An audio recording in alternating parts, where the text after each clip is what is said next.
All right. Looks like we are on, and there we go. Wow. Okay. And here we are. Happy Thursday. We are Happy back Friday. up and running. Let's talk Jaws live. How is everyone doing? Great. Great. Yes. No Wonderful. theme song? Couldn't spring for a theme song? I'm sorry, Mike. Say that again. Happy Thursday. You said you couldn't spring for the theme song this show?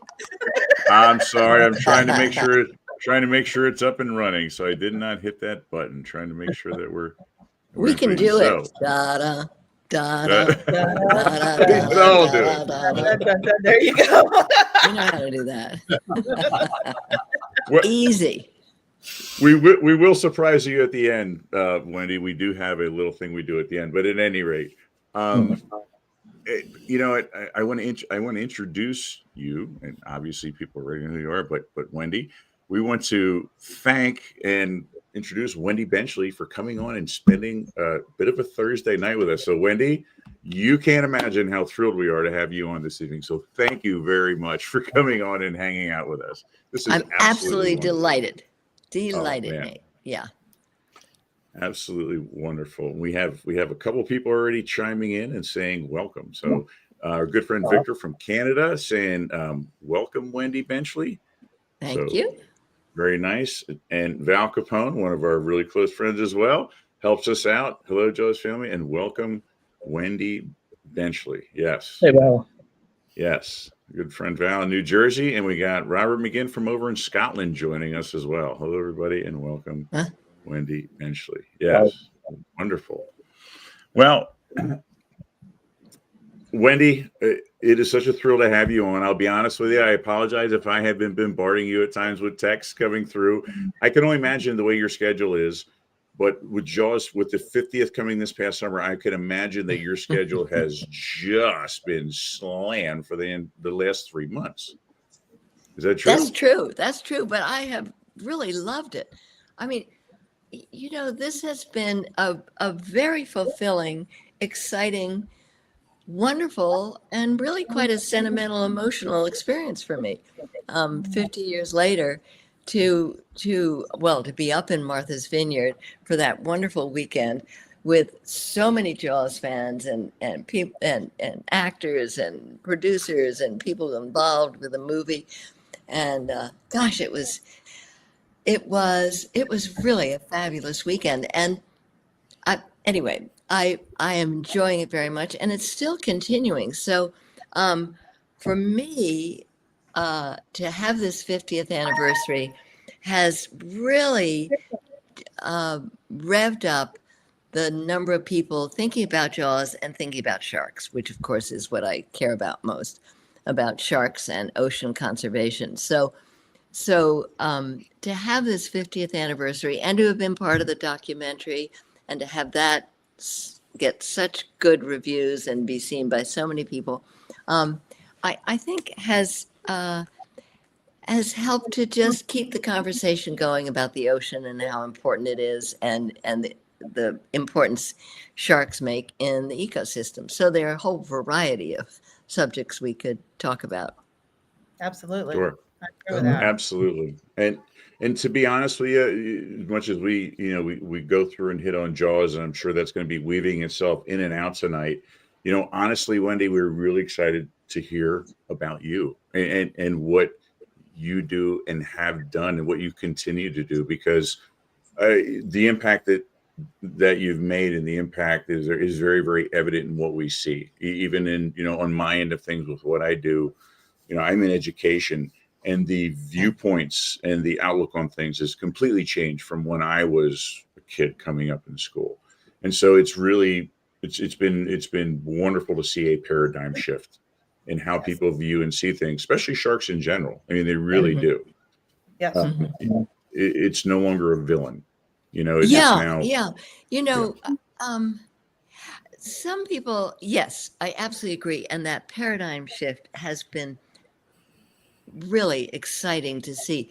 But I do think that we all should remember that paradigm shift has been going on for 20, 30 years. So it didn't just suddenly happen.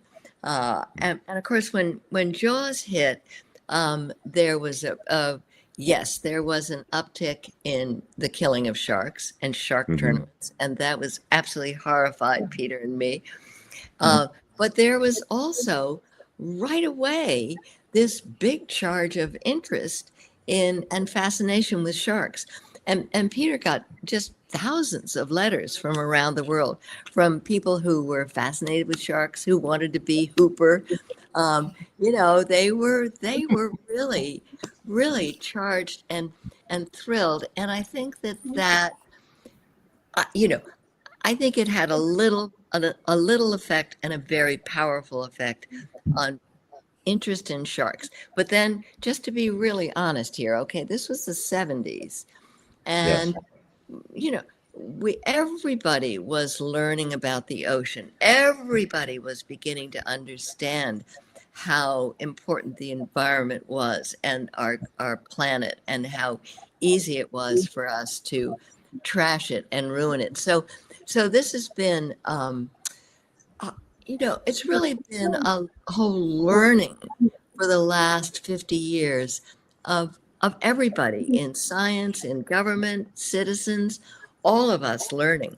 So, um, so I do think that Jaws made a big difference in just jumpstarting that shark research and getting that going. And actually, Sonny Goober, who was a marine biologist at the Rosenstiel School at the University of Miami, he told me that the applications in marine science in the couple years right after Jaws increased by 30%. So Wow. yeah, Wow, that's a bump. and I know I've heard from other people that statistic was also repeated across the country at other universities. So I like to say that because people like numbers, right? And just sort of vague comments about increased interest is not as powerful as really realizing that there was a big increase in the number of people uh, signing up for marine biology. Yeah. There we go. Yeah. Wow. Very So much that so. was it. Wow. Well, and I mean, you were kind of witness to that firsthand when, if I'm not mistaken, once Jaws came out and was a bit of a hit, um, started venturing more and more opportunities as far as diving and witnessing some of that Yeah. yourself Yeah. as well. And I would assume you were, like you said, kind of in the earlier infant stages of really learning about how Right. how the ocean works, and the fact that it's not something that we can just use to our disposal, that No. we're going to have a big effect on it. And so it sounds to Yeah. me So like it really spawned it. Yeah. absolutely. And I had been in the beginning of the environmental movement in Princeton, New Jersey, and Pennington, and working on stopping an incinerator that was going to go up right next to Trenton. And we say in New Jersey, Trenton. We don't say Trenton. Trenton. So I fought that incinerator for 8 years, and finally it wasn't built. I wish I could say it was because of my efforts, but it wasn't. It was because of a lawsuit. So in any case, when Jaws hit, it was such a big hit. As I said, Peter and I were thrilled, excited. It completely changed our lives. We were horrified, absolutely disgusted and horrified that shark tournaments had a little spike in it, and we spent quite a few years trying to get those shark tournaments to stop. And actually, I went up to Martha's Vineyard and talked to the Oak Bluffs Council there, and didn't have any success. But we just decided, as we went out on expeditions with the National Geographic and ABC Sportsman and other groups, that we were going to use Jaws as a platform to really try to get people interested in the ocean and some of the conservation issues that we began to get involved in. So how lucky we were. I mean, as Peter always said, what a gift that he could write a story about a great big fish, which he liked to call it, and then have that open up this new world to him of the ocean. I mean, not that we weren't ocean people. Peter had summered in Nantucket and I summered in Stonington, Connecticut, and we were sailors and swimmers, and it was all very, very much in our blood. But to be able to go out and be part of scientific expeditions for the geographic was, a whole new level of enjoyment and education. So, so we really tried to do everything we could.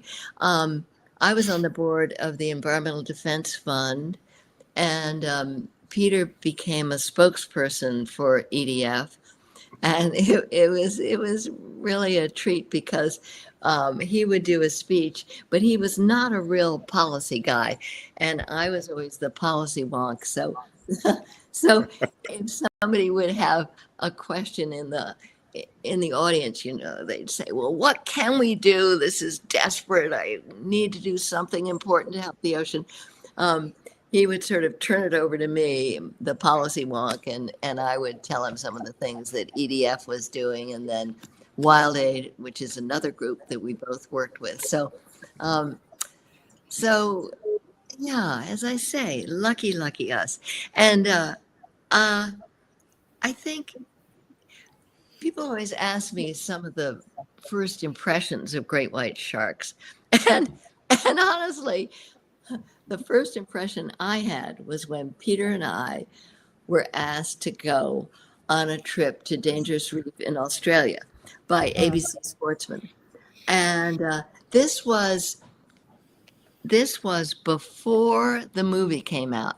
So the book had come out, and ABC Sportsman called and said, "Okay, big fella, you've written this book about a great white shark. You want to go swim with the real thing." And who could ever regret, not accept a nice offer like that? Right. So, Who would turn that down? Who would turn that down? So off we went to Australia, and this was Australia in 74. Yeah, 74. And I mention that because Australia was a little bit behind the times when it came to women's rights and women's place in the family and in society. They did not allow women in bars, and definitely women were not welcome on boats. Really? So yeah. When I got onto the boat with Peter, it was a smallish boat. It was Rodney Fox's boat. Yay, bravo to Rodney Fox. Just a pioneer when it came to doing cage diving with great whites. And there was a whole hunk, almost a half a horse hanging off of the side, and that was the bait for the shark.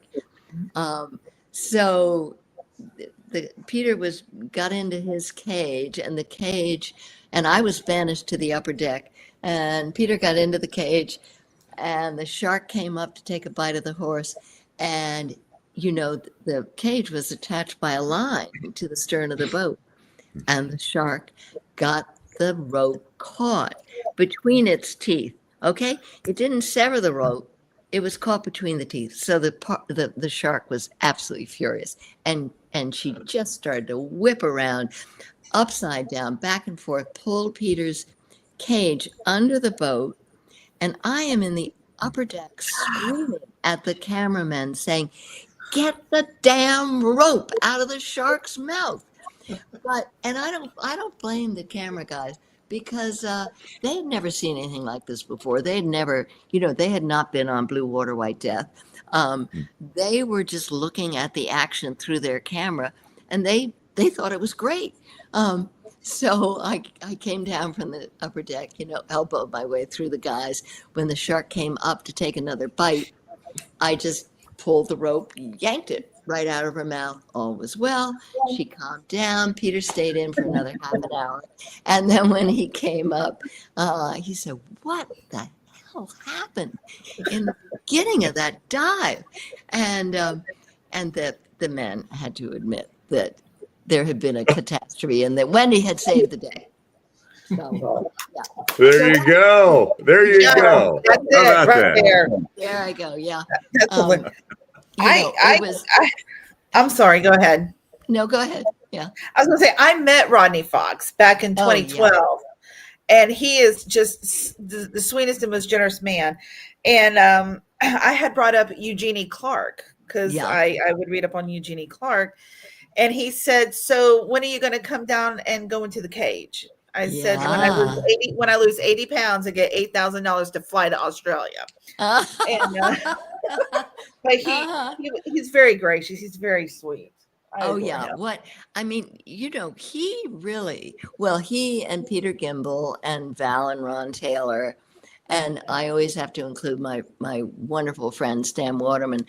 But for Rodney to be bitten by a great white shark, and the only reason he survived is because he had a wetsuit on, and so his guts were kept in his body by the wetsuit, and up he came, and and there happened to be a great surgeon on shore, and they sewed him up. But what courage and interest and fascination, and I would say true intellectual interest, to overcome that fear, having been bitten, and then go back and develop cages and start to take people out to dive with great whites. So I did a couple other dive trips with Rodney and Peter, and it was just always fascinating and a treat. Were you ever allowed or permitted, I guess, to go in the cage? Oh yeah.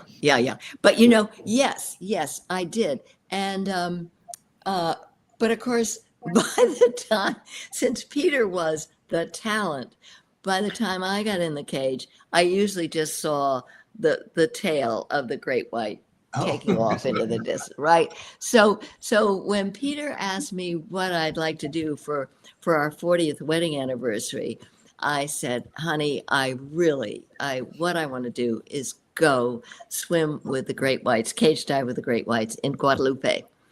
Was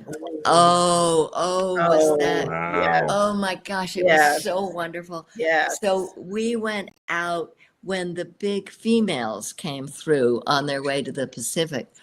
And so wonderful, because you just have a hookah. You don't have to have a tank. You've got surface air, so it's so unencumbered.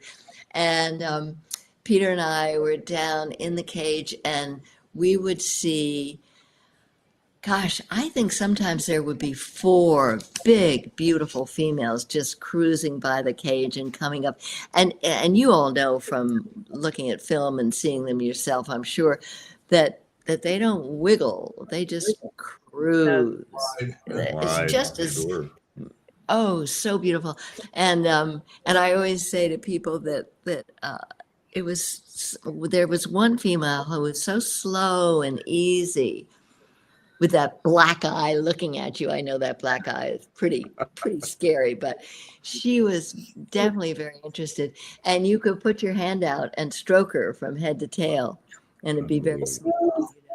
And then you could take a quick stroke going back against the denticles, and it was just like sandpaper. So that, for me, was the most exciting, heart-fulfilling time of my life, to be able to be with all those great whites and to see how magnificent they are. Yeah. Wow. Must just be majestic. I mean, and we can sit and watch it on film all day long, but to actually be standing there in that presence and have that must just be incredible. Absolutely incredible. Especially because it's probably just so silent down there. It's just you and by yourself with your thoughts. Yeah, and it was nice just to have a hookah and to not have all the bubbles of the tank tied in with everything. It made you feel, and of course, Peter and I were on many other expeditions. I think the other most impressive sharks I saw on expeditions was the Galapagos and the Galapagos shark, the big black sharks. They, Yeah, we were on a trip with Stan Waterman and Howard and Michelle Hall and um, oh gosh, Peter, and I'm trying to think of who else. In any case, they there were a lot of them, and they just loved coming around in bigger schools, which was sort of surprising. I was surprised to see so many together because they're so big. You think of the really big ones as more loners. In any case, we got some great footage of them. And I remember once also being with Sylvia Earle, and we were doing an experiment. Oh, this was another. Should I stop talking? Oh no, absolutely not. Are you kidding me? It's so much fun to, I don't ever have. Love the stories, Wendy. I never have a chance to tell these stories. But I was thinking today about a trip with Sylvia, and I'm gonna forget where I think we were in the Bahamas, and son Clay was pretty young, but both our children, Tracy and Clay, learned to dive at 10 or whatever. I mean, there were no rules then, we all just dove, and we taught our children to dive without much safety instruction, but so we were doing an experiment on the bite of sharks, and we had a piece of plastic that had wires in it, and then we put fish inside this plastic, and then we tried to get a shark to bite it, and then that was going to show us the pressure point of the shark. Well, of course, more and more sharks came around, and they began to circle and get very, very interested in wanting to eat this plastic. They didn't want to just take a bite and leave it there. Oh, no. They wanted to grab it and take it with them. So Peter and I are looking at each other, and here's tiny little Clayton, and the sharks are getting closer and closer and swimming faster. And Peter said to me, "We're going up." And what we did was we put Clayton in between us, and then we took our regulators out and let the bubbles make a bubble stream going up. And so we went right up in the stream of bubbles and got away from that situation. And we left all the other scientists there to do their scientific work. And we were really happy to get out of the water on that trip. Wow. Many fun experiences, and again, how lucky we were. Unbelievable. Was that part of there's a scene in The Deep where that happens? Was that something that inspired Peter to write that part? Yeah. I would bet it did. Yeah. Of course, Peter had so many experiences out on trips that he put into his novels, and most of them he did write Shark Trouble, which is the closest thing he came to an autobiography, and I think people can still buy it as Shark Life. But I'm actually thinking, good for you. Yeah, it is still. I'm pretty sure it's still available. Yeah, I think so. Yeah, I'm actually thinking of trying to republish it in some way. But the reason I brought it up was that one scary experience for him was he was out in the open ocean, and he the sharks were coming around. No, the sharks were not coming around. So the cameraman said, "Well, we really need to bring in some oceanic white tips or something exciting. So Peter, why don't you put some dead fish in your BCD, and that will bring the sharks in." And they were seriously putting pressure on Peter to become a live bait ball in the middle of the ocean in order to bring the sharks in. So he came back from that trip and he said, "You know what, Wendy, I think you've got to go with me on all these trips because it's really hard when I'm all Wow. alone. And they have all these brilliant ideas about how to bring how to bring the sharks in. How do you use you as bait, right? Yeah, exactly. How do we do it? Live bait. Yeah. Right. And it's not like you have some dog treats for the neighbor's dog in your pocket that he can smell. Yeah. It's not quite that not quite that mundane, you know. So in any case, on a serious note, as we were diving, we definitely saw a difference in the number of sharks and the number of all species. And so it's been devastating. I think anybody who dives and sees, or fishes even, to see the depletion of sharks in the ocean, and the main reason you all know is the depletion of sharks is for shark fin soup, for their fins, and the number is just horrifying to think of, that at least 100 million sharks are killed every year for shark fin soup, mainly for shark fin soup and also for their meat. And this has been happening for 20 years. So it hasn't just been for a couple of years that it's 100 million. It's been going on for a long time. And this group that Peter and I work with, Wild Aid, they have been doing a really superb job in behavior change of Asian countries.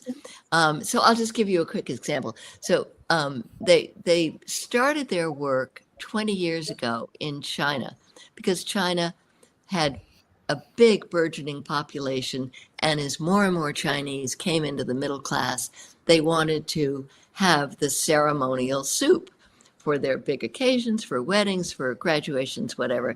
And the ceremonial soup was shark fin soup. So there was a huge spike in in the number of sharks killed and in the use of and the eating of shark fin soup. So Peter Knights, who founded Wild Aid, asked Peter Benchley to go out to China, and he was supposed to be with Jackie Chan. So they were going to talk about sharks. And Jackie Chan has been an ambassador for Wild Aid for 20 years. So I went with Peter, but Jackie Chan in the end could not do it. So we were with various soap opera stars. And what Wild Aid did is, thank you for putting that up. Absolutely.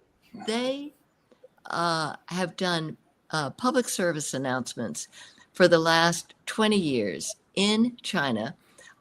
They are given free media space by the Chinese government. They have posters up all over. They have social media. They have many icons. They have Jackie Chan, Yao Ming, the basketball star, The basketball player, yeah. Maggie Q, and Prince Philip. Oh gosh, many others. Richard Branson. They've all done PSAs, and what's wonderful is that in the last 15 years, the demand for shark fin soup has been decreased by 85%. So that is a really stellar example of how you can work on environmental issues, especially when it comes to killing of animals, whether they're sharks or whether they're rhinos or elephants or tigers, leopards. If you change the buying habits and the eating habits of populations that want these products, you can make a huge difference. So Wild Aid has done that and is continuing to work on that with shark fin soup all across Asia, and we are really hopeful, and we are seeing progress in other Asian countries too. And for all of us in the United States, if you if you go to a Chinese restaurant, don't ever have shark fin soup. And soup. Yeah, yeah. So that's been, and I still work with Wild Aid.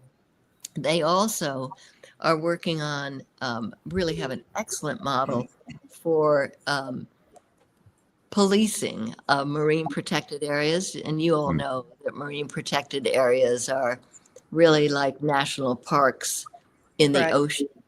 And they're absolutely so wonderful because when you protect the ocean and give it a chance to thrive and give the marine animals a chance to propagate and eat, you can increase in an area the biomass by 250% in 10 years. So it doesn't take long for the ocean to really regenerate. And I think that this is the best hope for the ocean to bring it back. And I'm so thrilled that the UN High Seas Treaty was just passed by 60 nations. So that means now that there is a chance to have huge marine protected areas in the ocean, that various countries will come together and support and patrol and make sure that there are none of these illegal factory ships in it. And the statistics show that if you do that, the rest of the ocean will come back with hundreds of millions of more fish because, fish swim out of the protected areas and go into the rest of the ocean. So there's that I think is the really big hope for the future of the ocean. And heavens knows we need the ocean to keep absorbing carbon and to help us with climate change. It's all relative. It is. Really It's is. all relative. It's all connected. Correct. Yep. And I would think that, I mean, number one, I've witnessed some shark finning videos over the years, and they're extremely hard to even sit through because of the relative nature as to what they do and how they do it and how little regard they have for life. Even if it was an animal that was being harvested, that's not even what happens. It's such a cruel, indistinct thing that takes place. But then I think what really is impressive is the fact that so you're dealing not only with something that is generating revenue and money, but you're also dealing with something that's cultural. And so that really puts a wall up. So the fact that you're able to work and to overcome that, I mean, that's huge, because when you have something that has cultural ties like that, that's something that is very, very hard to break, because people take that as a part of who they are and what they do. And so that's So, and I mean, really, people do change, and people generally want to be good stewards of the earth and of the ocean. And honestly, in China and in other Asian countries, they did not know that they just took the fin off of a shark and threw it back alive to die a slow, painful death. And they also, the translation for shark fin, I'm going to forget this now, but I think it was something like toenail. It had that moniker that said to somebody, "Oh, it's going to grow back." So there were all of those misperceptions about what shark fin soup was made out of.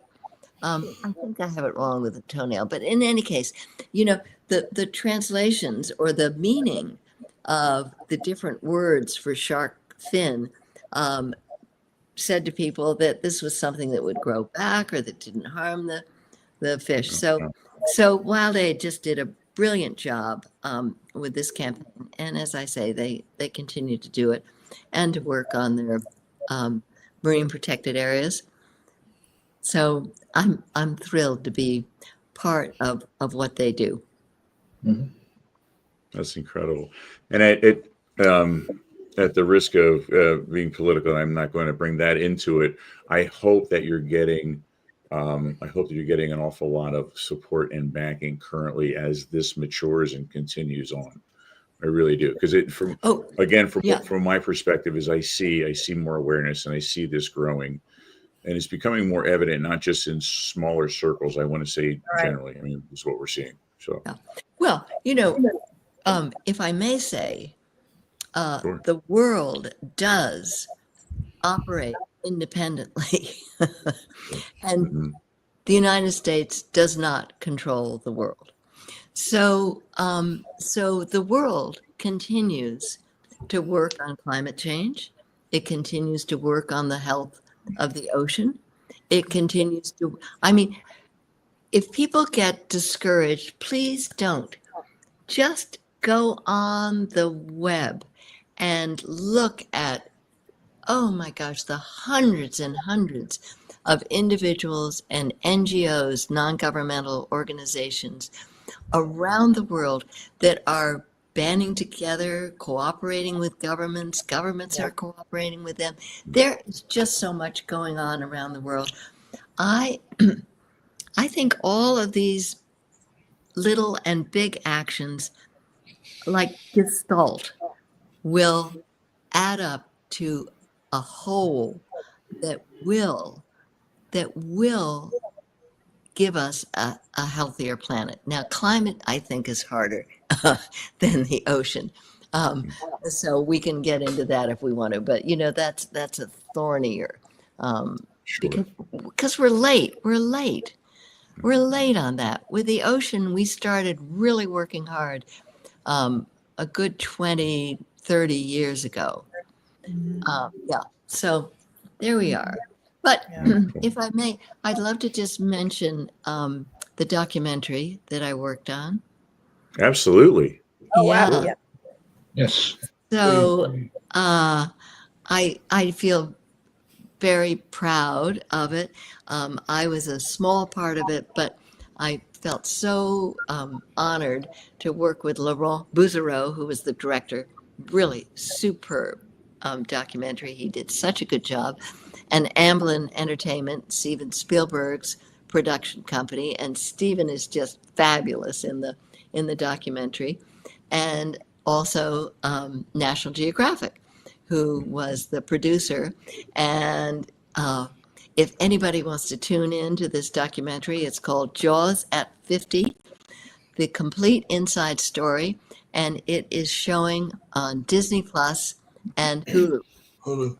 And as I was saying, actually, before this session started, that a lot of my friends honestly haven't seen Jaws, but they saw the documentary and were so fascinated with the documentary. They thought it was so superb that they then went back and saw Jaws. So it's been fun. And the reason I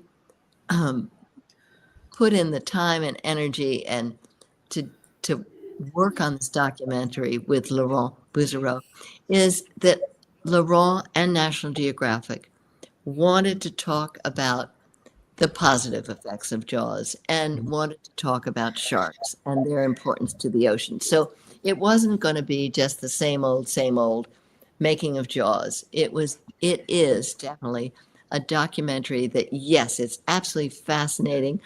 And as a teaser, Steven Spielberg talks about things that you maybe never heard.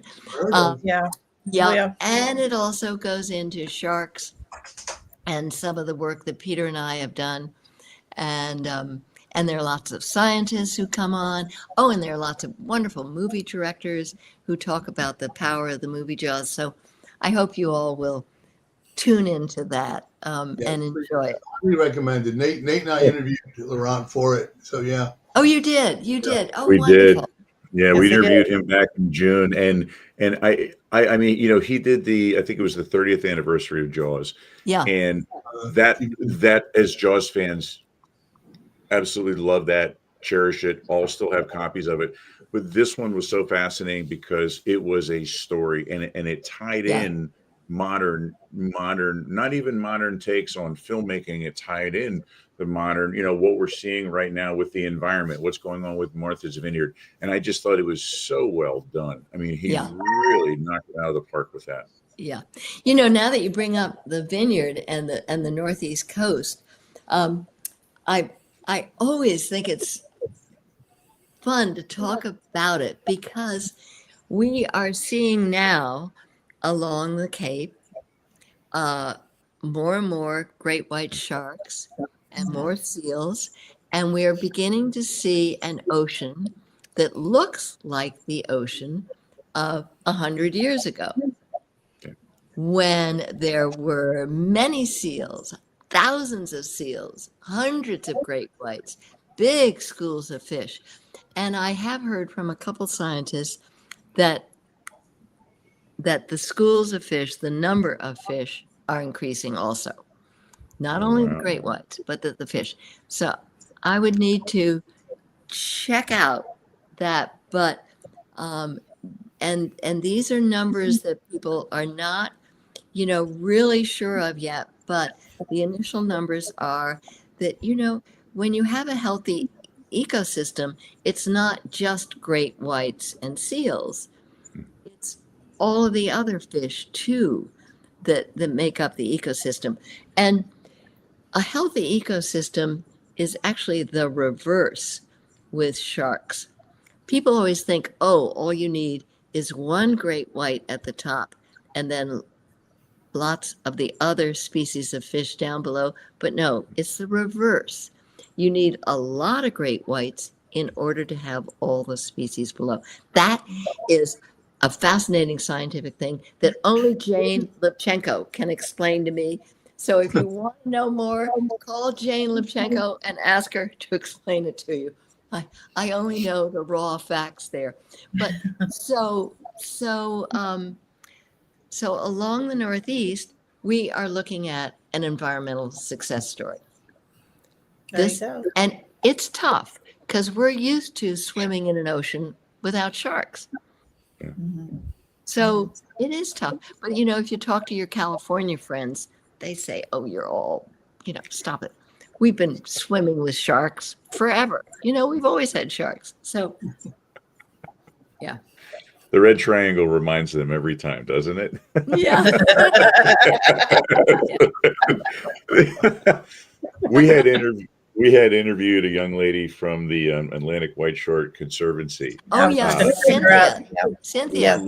Yes, and Yeah, last she's spring, and wonderful. the numbers that they were telling us about that they're getting now, the numbers that they're tagging and how many that they see coming in and out of the Cape is just astounding to see it Yeah. come back. It's mesmerizing.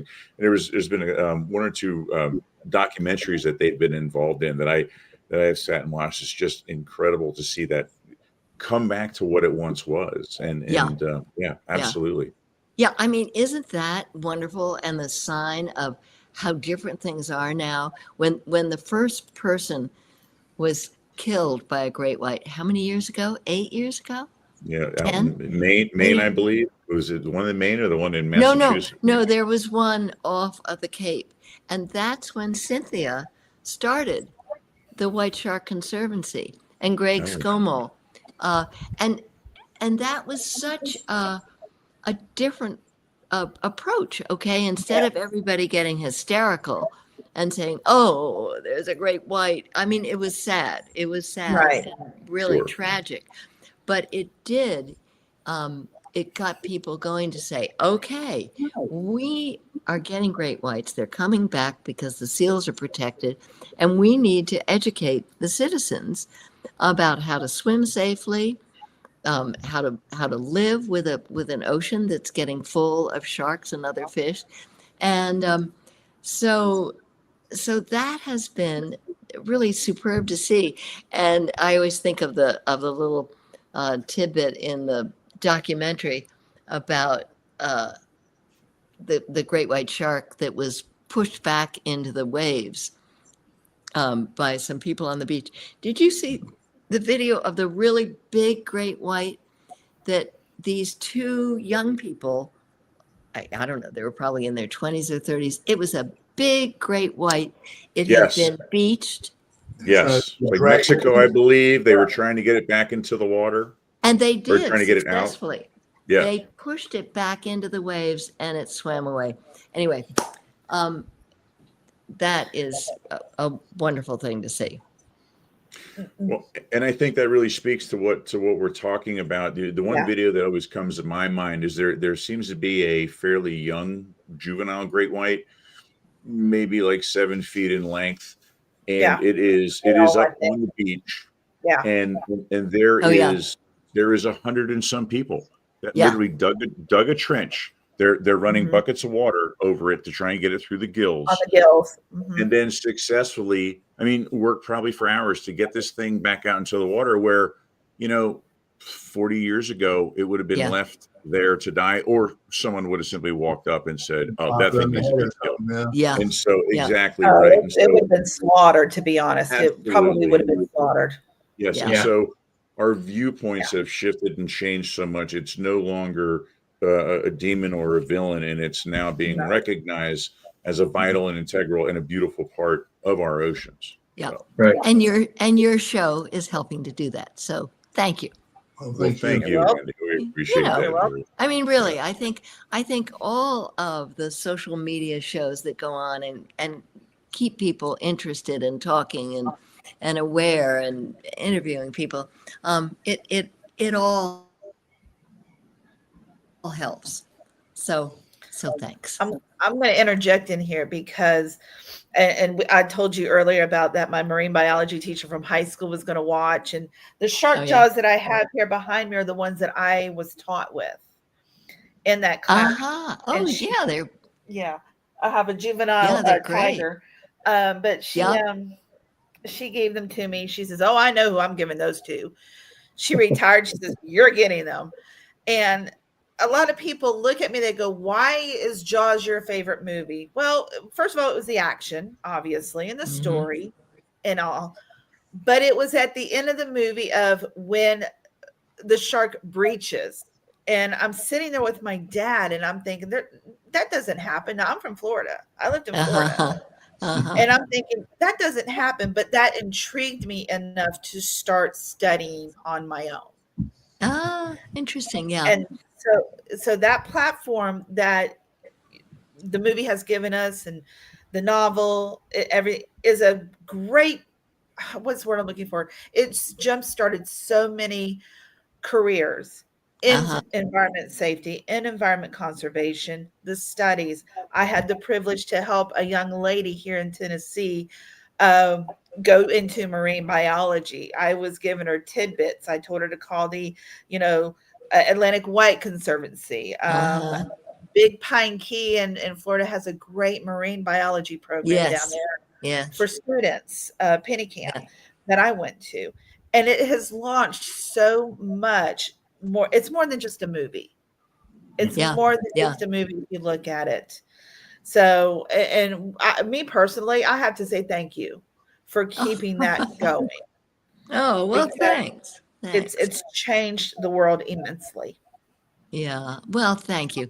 That's wonderful to hear. And that's the kind of thing that that Peter would get letters and people would tell him. And then that was the kind of thing, again, that with the 50th anniversary, it was so wonderful to hear those stories from so many people when I was up on Martha's Vineyard. And now with the speeches I'm giving across the country, I'm sure I will hear some more of those stories. So for me, it just feels great to have this platform and the 50th anniversary to be asked and hired by different groups to go and talk. So it means that there's great interest out there. In other groups, not just environmental groups and not just aquariums. So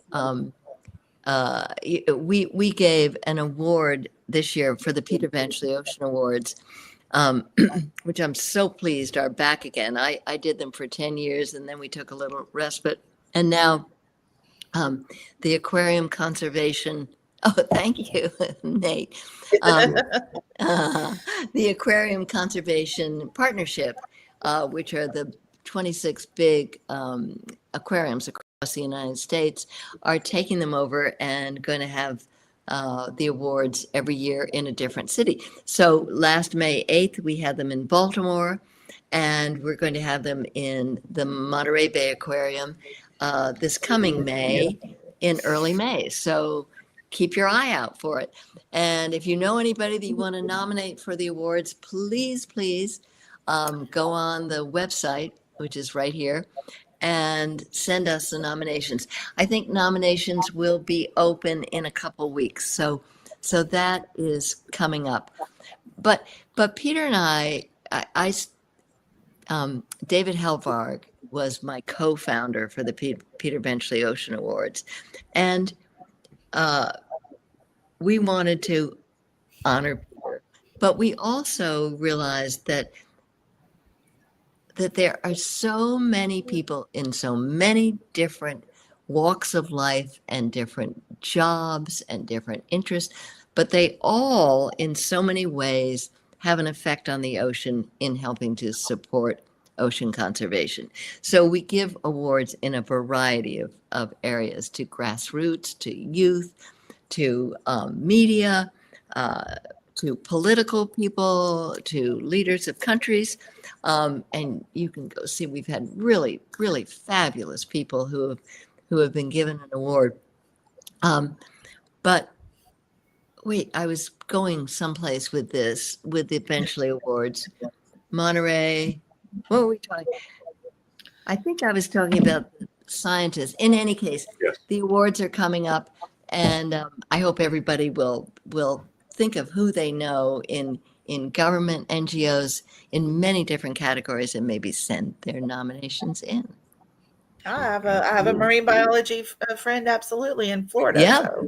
Yeah. Yep. Yeah. Do And it. when we wrap up tonight, Wendy, after we go up there, I'm going to post these sites. I would like to post wendybenchley.com. I would like to post Peter Benchley Ocean Awards, as well as Shark Savers and Wild Aid and Bluefront. I will put it across our pages so that people have access to it. If they don't know where to look, they'll be pinned up there for people to track them down. So Okay, absolutely. wonderful. That's great.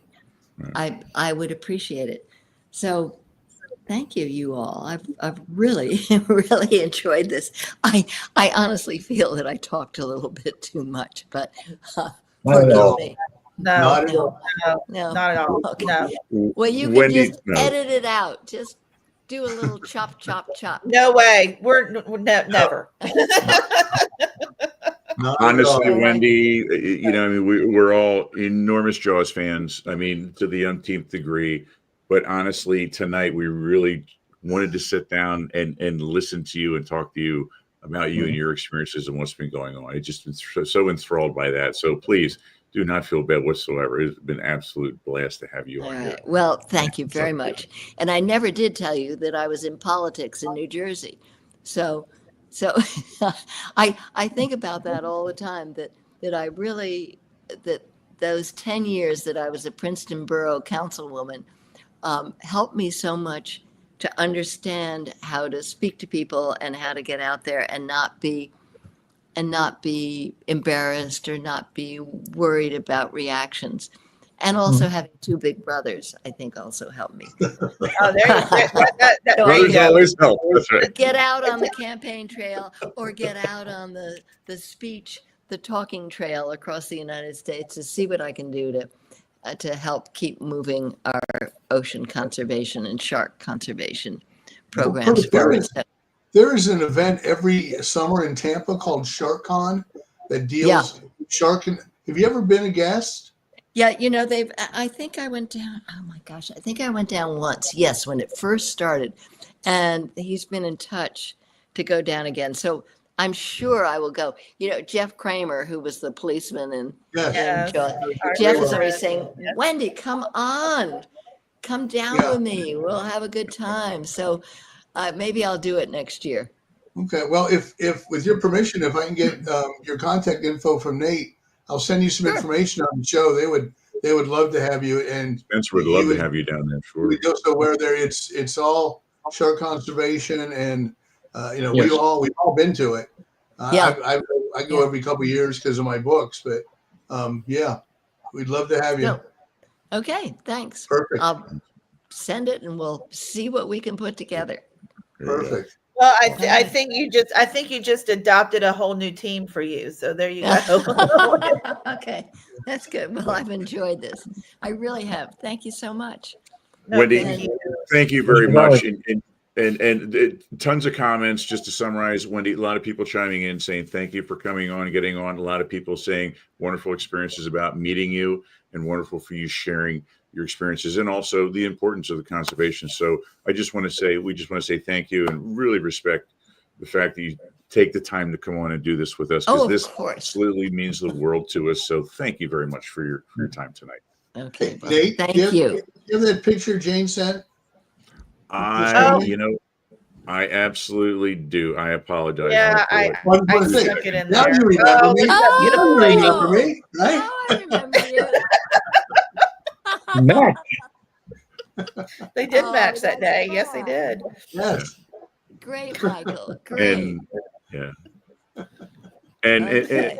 and yeah, again, Wendy, I'm sorry, we're not going to drag and keep you up, but thank you so much. I met you for 5 minutes in June. We were setting up at the museum for our show, and you were just the nicest, kindest person to talk to. Just me seeing you there made my entire day when we were frantically getting set up, and I was a little panicked. And I just want to tell you how much that meant to me, and you coming on, hanging out. Thank you so much. Thank you. Thank Thank you. I enjoyed it. Great. And onward with the ocean. That's exactly right. Yeah. Absolutely. Yes. All right. They're great. All right. Thank you very much, Wendy. You can let yourself out. We're going to wrap up here real quick. And again, thank you so much. Round of applause for Wendy, guys. I'm sorry. I'm not sure I know how to let myself out. You don't? Okay. I can take you out. Hold on. We'll get you covered. Okay. Bye. Safe travel. Thank you. Take care. Goodbye. Oh, God. Can I cry now? This was our last show. We can't top this ever. So goodbye, everybody. Yeah, it was. And listen, you guys at home, you guys have been pouring in with comments, and please, it's not that I'm ignoring them whatsoever. I also did not want to just want to cut Wendy off. So that's why I did try to summarize, how much you guys, expressed your interest in the fact that you've met her. And so please don't take it as I was ignoring you guys. I was not. I've been scrolling through the comments, trying to find a good time to put him in, but I was also trying to be respectful of her time. Yes. Her time slots are so limited right now. She has been messaging me, texting me when she could get on and make sure things are going to work. And she would have like 15-minute windows. And so I do apologize, guys. Please don't think I was ignoring it. Not at all. It's just a matter of, honestly, I think we were just kind of sitting back and letting her talk and kind of share her story. And so thank you. Thank you for your patience on that. How am I supposed to go to work tomorrow after this? I can't. I'm gonna go to work. I'm gonna go to work with a really big head tomorrow. I don't know about you. What were you doing last night? I was hanging out with Wendy Benchley. Well, you and I already had to go, so Let's call him to work and say, my heart is full. Yeah, I can. Well, I asked for today off, and the reason why was because of her. And I said, I am not driving in Knoxville traffic and not be here on time for this. Right. Yeah. I mean, well, it looks like you got coverage there. It looks like you got coverage. No, I got to come in. Actually, I do have another obligation tomorrow, so I got to come in. But thank you, girl. She's been sick, and she's, just the fact that we can sit here and take this movie and take it to different platforms, and I've said this before, ocean conservation, shark conservation, filmmaking 101, it's a lot of people don't understand to where, it's just a funny movie. It's an action movie. The shark is fake. Yeah. But look what it's done in the 50 years. Yeah. And especially because of Wendy and Peter Benchley and Ron and Valerie Taylor, it's informative, and it shot it to where people can be educated. And, it's amazing. Now you know why I like it. That's the reason why. It's because of that beautiful lady that was just on here. Yeah. Right there. Yeah. You are not kidding. Yeah. Yeah. Yeah. I will pull a couple comments in here. So Matt joining us, That's right, Matt. chiming in, saying some great stuff. Val Matt saying, knows I'm gonna, just come out and say it. Val chiming in, epic show. Kudos, guys. Thank you, Val, Thank very you. much. Really Thank appreciate you. it, buddy. It was so Victor, nice Victor's been to throwing have that comments. intimacy. Yeah, I just honestly more about just sitting back and letting her kind of tell her Yeah. story Mhm. than anything, because I often feel that it's often turned over to what was going on with the Jaws world, and I was, at least on my end of things, I apologize if that was selfish, I was very much more interested in her and what she has going on Certainly. tonight. I really was, and so that was kind of nice to see. And Did you see what happened when she says, "Oh, do I need to stop talking?" And all of us simultaneously shook our head like, Wait, "No." No. yeah, well, leave my tongue back in my. No, you're okay. Go ahead. No. Yeah. So again, you guys at home, thank you. I appreciate that. I just honestly wanted to hear what she had to say, what she has going on. She's an extremely important lady and a very gracious and wonderful lady. I told the story before, but Mike and Janie and I were in the room in the museum, and we were setting up. And I'm looking at, and Val and you guys that were there, that little hallway that led you into that little classroom that we were set up in. And I just happened to peer down and I see Wendy Benchley. And she just looks in and says, "What are you guys doing in there?" And I went, "Wendy Benchley," like it was my neighbor, and she comes walking in, we talk for a couple minutes. Just a wonderful lady. Just an incredibly warm lady, easy to talk to. I mean, yeah, absolutely. Yeah. Absolutely. Yeah. So when's Spielberg coming on? What's that? When's Spielberg? Yeah. Yeah. We gotta have it all now. There's only one left, right? That's it, really. Pretty much. Oh my gosh. Wow. Woo. Did you see the pictures that she posted of her at the gala for the 50th anniversary of the Academy Museum? I did. I mean, just amazing. And Spielberg's like looking at her like in awe, like, "Oh, Wendy," it's amazing. Yeah. I'm trying to get someone from the museum to come on. Yeah, Yeah. I call like every other day. Tell them I'll behave again. I don't know. They're just busy, or they just care. They don't care, because I left like 30 messages for the book trying to get stuff on the shark, and I ended up having to get people who took pictures of the shark because they never reached out. And I'm like, "Look, I got a book. I got this. I'm doing this. I'm talking to these people." But Sure. yeah, but I'd like to have somebody come on. Yeah. And if not, I have one of a fan whose picture's in the book, Rita Tennyson. She sent me a nice slideshow of all the things that I'll forward, and we can just run that if we need to, and just say, "Here, this is what's going on." Could do that, sure. I mean, it's going to be they're running for quite some time, so a couple of months. I want to say from what they say through July. Yeah. And while we're on and topics are relevant, I do want to pull in for you guys at home just a little quick reminder. Our good friend and team member Val here keeps us alive and running over on TikTok. So if you guys are over on TikTok, I mean, he is promoting and putting stuff out there by the day. Please hop over there and follow Val at Buster Capone. I mean, the guy really goes out of his way. He's, throwing question up. Hey, you want me to do this? What can I put up? How can I promote? I mean, the guy really goes out of his way to help us out with this. So hop on there, check it out. I mean, you can just see just a handful of things he has, and that's just a quick snapshot. And I have an updated picture. Numbers. I mean, look how many likes it has. So he's doing something right over there, man. He sent me today the stats for his 17-second video on Richard Dreyfuss. It's 1.86 million views. I mean, unbelievable. I mean, the guy's he's figuring something out. I have trouble finding pages on TikTok. He's got it underway. So And we're over on Spotify. If you guys, are interested in listening to us, and maybe you're tired of watching us. I know I'm tired of watching myself at times, but if you just want to listen to us, we're over on Spotify. Look us up. Let's Talk Jaws Live. I think we're up to like 22 or 23 episodes.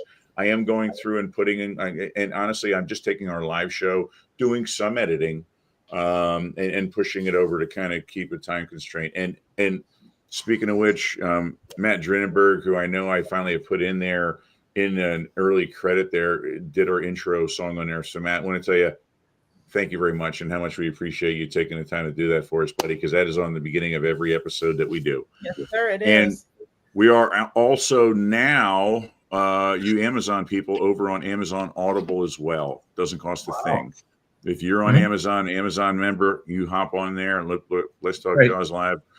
Okay. And you'll see how much it costs. It costs about the equivalent of what's in my bank account these days. So it's free. You can get on there and watch it, and you don't have to worry about anything. So yeah, check it out, and hit like or follow, subscribe, whatever. And very grateful for that. Very grateful for everyone's support and all the help we get. And honestly, just hanging out here every Thursday with you guys is just simply amazing. I have a comment, if you don't mind me, if I can say this, but my dear friend Lori Dashnow Twist, who my Marine teacher, biology teacher. Wow. Wendy was awesome. Great stories. There you go, guys. We had a couple people chiming in, commenting on her stories and how wonderful they were. Yeah. And Bill over on Facebook was doing the same thing. Mark Ames, Mark Ames, Thank you guys. Yeah, Matt chiming in, Claudia chiming in, Robin saying thank you so much. Wendy, loved hearing all of this. Yeah, we really did. Yeah, Lori Twist chiming in. We really did. I could have just sat back and just listened to her for the next 45 minutes. Much longer than that. But in respect to time, she's got a lot going on, and she was telling us about so many other irons that she has in the fire. So she did. Just so humbled the fact that she was willing to hop on with us. And honestly, I've been hounding her every couple of weeks with text messages just to make sure that things are going to happen to go through. Not that I doubted her, but my gosh, she messaged me. I just said, hey, can't wait to see you Thursday. We're so excited. And she messaged back and she said, I am so thankful to be doing this. I thought, what an incredible lady. So yeah. Absolutely. Very nice. Yeah. Very nice. Very humble. Like Peter was. Peter at the 2005 Jaws Fest, he was in awe of what he had created. he just couldn't comprehend that, they told most people, they said we might get 500 people, and he didn't expect 3,000 people to show up. So, yeah. I had one question for her tonight, and unfortunately, like a lot of the comments that didn't come up, I didn't bother asking because I was just enjoying what she was saying. I wanted to ask her, we often see the side of Peter that is like, was like Mr. Professional and the author and the writer. And I wanted to ask her about his fun and comedic and lively side, because he seemed to have an incredibly fun side to him that we just, as a professional, we never got a chance to see and learn.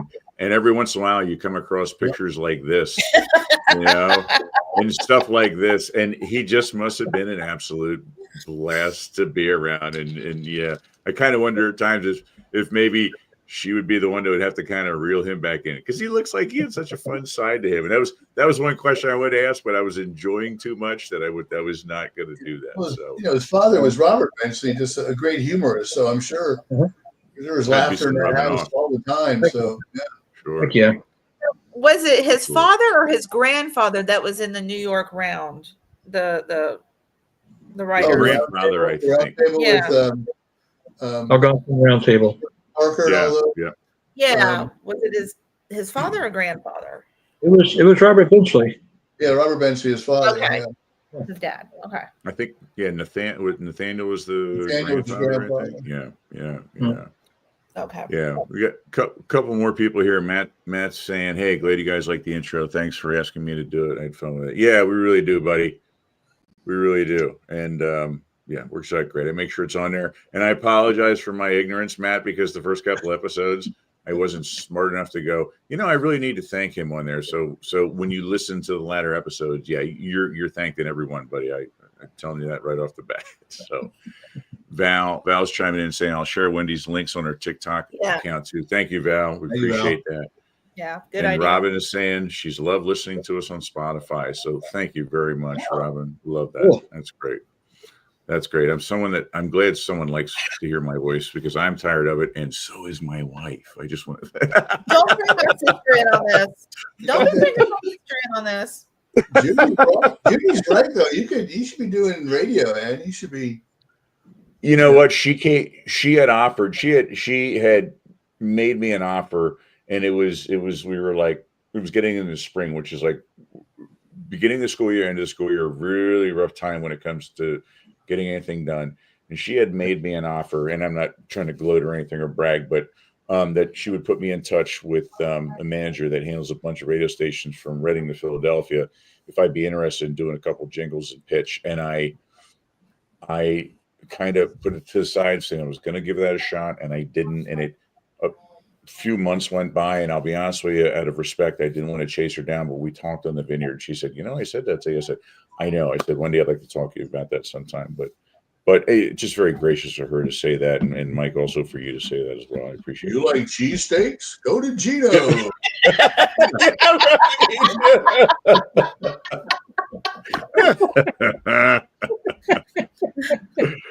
You really should test drive the new, $9.99. The new Kia Sportage has heated steering wheel coverage. And the seats are heated. And the seats are heated. You can do our disclaimer tonight on a very special episode. For the cost of a cup of coffee a day, you could save a child. And, Right. I haven't. Let's see. So everybody's sending me messages, and we're not even done with the show. This is great. Terry said, "Great show." And then she was talking about some other stuff. So she said she really enjoyed everything. You all ended your Jaws theme. That was fabulous. So there you go. Well, hey, we're moving on up. Yeah. oh, about that. Definitely enjoying. But With deluxe apartment in the sky. Yeah, there you go. Nathaniel is Peter's dad, so maybe then Robert was. So Robert might have been the grandfather. I get it mixed up. Okay. Yeah. No. Uh-oh. I'm not the fat guy, so I'm not going to jump in the middle of that. Okay, wait a minute. Here we go. Family tree time. And then not to throw you under the bus there, but Matt's saying you have a sexy voice, Nate. At least that's what Mike says. So I don't know, Mike. I don't know. You share a lot. For 8 weeks, I showered with that man every night. So.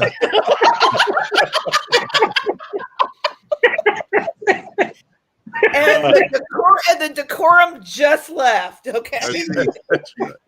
See, that'll be the clip they'll use, but they won't say in basic training. I showered with that man every night. So, Yeah, Robert was the grandfather.